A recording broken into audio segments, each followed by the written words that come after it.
अगर कहीं पर कोई लड़का है तो शांति की जिंदगी वहाँ पर मिलाए लोगों को। श्रीमद् भगवद गीता का मंत्र। अगर आपको जिंदगी में कोई दिक्कत है, कोई परेशानी है, तो कैसे हम समाधान करें। नेताजी के पास जाएंगे, वो कहेंगे कि अरे तुम्हारे पास कितना वोट है जी? इतना वोट है।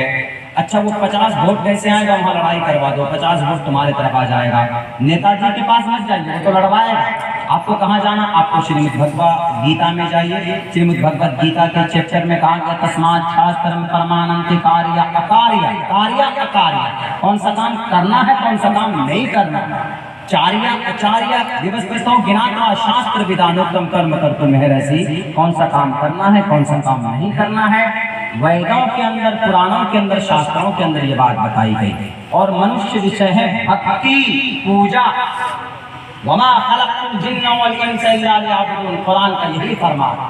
अल्लाह ने तुमको पैदा किया, दुनिया को पैदा किया तुम्हारे लिए, और तुमको पैदा किया अल्लाह ने अपने लिए।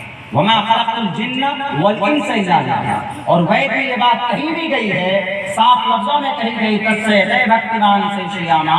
ए परमात्मा, हम तेरी ही पूजा करते हैं और तुझी से मदद तलब करते हैं।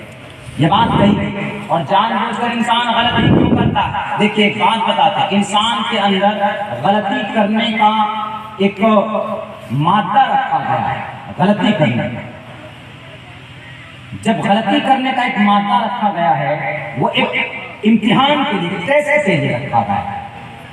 मिसाल के तौर पर एक एग्जाम होता है, वहां पर एक कॉपी दे दी कि भाई लिखो, क्वेश्चन ये हैं, लेकिन साइड में वहीं पर एक उस क्वेश्चन को आउट कर दिया है, यानी उस क्वेश्चन का जवाब भी है। लेकिन बच्चे को आप कब नंबर देंगे? जब वो बच्चा अपने दिमाग से लिखेगा, तब आप कहेंगे कि you are superior, you are very intelligent student, very brilliant student. और क्या लिखा है तुमने? बिना देखे लिखा। हालांकि वहां पर जवाब मौजूद था, लेकिन तुमने देखा नहीं, तुमने बिना देखे लिखा।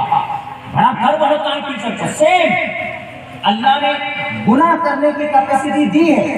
एक जवान है, सामने खूबसूरत औरत है, अब वो इस बात पर काबिल है कि गुनाह कर सकता है। वो कोई नहीं देख रहा, दोनों राजी हैं, कोई नहीं देख रहा, सिर्फ अल्लाह देख रहा है।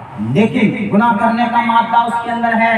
लेकिन करीब जाते जाते दोनों अल्लाह से डरते हैं कि नहीं भाई, हमें एक दूसरे से नाजायज संबंध नहीं बनाना चाहिए। ताकतवर है, पैसा वाला, किसी गरीब को मार सकता, लेकिन नहीं मारता, नहीं ये जुल्म होगा, अपने आप को रोक लेता है। गुस्सा सेंस है उसके अंदर, लड़ाई का, झगड़े का, लेकिन वो स्टॉप हो जाता, रोक लेता है अपने आप को।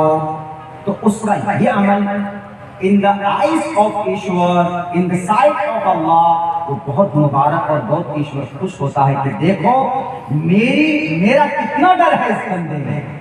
इसीलिए उसकी इस फैल से खुश होकर कहा कि जाओ, तुम कहाँ जाओगे? तुम ये शास्त्र विधि मुत्सुलज बरकते काम काता न ससज्जिम वाकुति न सुकम न पराम गति। जाओ, तुमको अब परम पद, तुमको मुक्ति मिल गई, अब तुमको हम स्वर्ग भेजते हैं। ये गुनाह करने की ताकत है। तो कभी कभी आदमी बह जाता है, वो ताकत गालिब आ जाती है, तो आदमी सोचता चलो हम ईश्वर से माफी तलाफी कर लेंगे, अपने पापों का प्रायश्चित कर लेंगे। वो मादा हावी हो जाता है, तो आदमी मजबूर हो जाता है गुनाह करने पर। लेकिन आदमी के पास जानकारी होती है, तो वो फिर उस ताकत को वो अलग कर देता है, वो उसके कब्जे में नहीं आता, यानी वो शैतान राक्षस के कब्जे में नहीं आता। वो फिर देवदूत के कहने पर चलता है। उसके बाद फिर जब वो अच्छा काम करता है, तो फिर उसकी मौत भी अच्छी होती है। पाकिस्तान से प्रशांति अनुपम भयंकर। ये कोई पासवान जी ने सवाल किया है, अल्लाह आपको हिदायत की तौफीक दे। बहुत अच्छा आपने सवाल किया है। अब मैं मंत्र पढ़ता इसलिए आपको समझा रहा हूँ क्योंकि आपकी मंत्रों के अंदर, आपके शास्त्रों में ये बात लिखी। पाकिस्तान से शांति पाप करोगे तो यमराज आएगा, इसे सजा घुसेड़ कर तुम्हारी आत्मा को निकालेगा। पापिष्ठास्ति शांति अनुपम भयंकर। अगर पापी है तो भयंकर रूप है उसका यमराज का, और अगर अच्छा काम किए तो यमराज इतने आसानी के साथ आपकी आत्मा को लेकर जाएगा कहाँ? डायरेक्ट स्वर्ग। और हमारे यहाँ क्या मिलता है कि अगर कोई नेक आदमी है तो बड़ी आसान से मौत आ जाती है उसकी, वो अल्लाह उसको बड़ी सुकून और चैन की ज़िंदगी देते हैं। लेकिन अगर कोई मुजरिम है, शराबी है, कबाबी है, बेनमाजी है, फासिक है, मुल्हिद है, वसीम रिजवी जैसा मरहूम है, मुशरिक है, पैगंबर है, तो फिर मरने से पहले ही उनका क्रियाक्रम शुरू हो जाता। बहुत वक्त हो चुका है, आखिर में हम आप